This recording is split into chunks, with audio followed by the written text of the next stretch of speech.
was a very, very lovely event to have been invited to and to participate in. We've heard a lot about the struggles women are facing in the boardrooms, etc., and being labeled perhaps as aggressive, whereas the men are labeled as strong and as assertive. For me, the message is be yourself.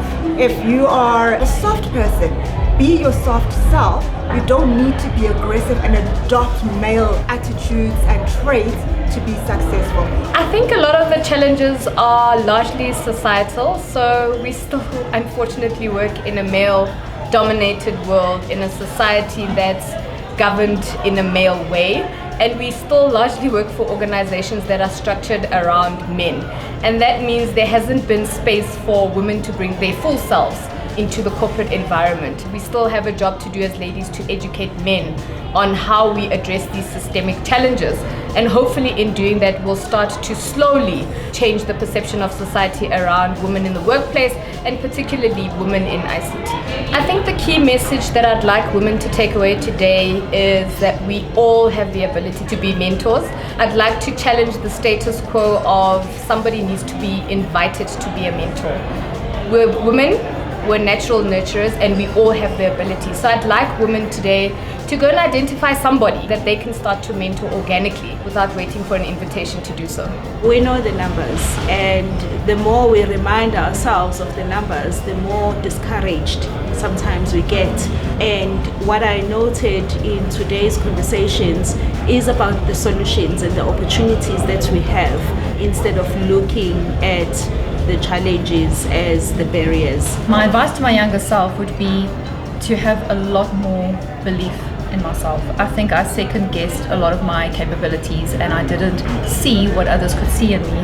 Had a lot of self-doubt, had a lot of lack of confidence, and I think that just really comes with being young and inexperienced. And looking back now, I think that cost me a lot of opportunities. But have an absolute firm belief in yourself, be unapologetic about who you are, stick to your value system, make it known, and play to your strengths. Widen your circle as a woman, build that sisterhood within your workspace, and remember the path and the journey that you took. Don't gatekeep the bad stuff, share, be very vulnerable about this. It is not an easy journey, but it's an incredibly rewarding journey. Centering yourself and finding your locus of control every single time will lead you in good stead on the right path. It doesn't mean that you don't have to lose it sometimes. It's okay to lose that locus. You just got to bring yourself back to your center and keep going. And that center is your spine. And generally when we call that spine, we call it actually your values are the roots of who you are. Stay strong in those roots.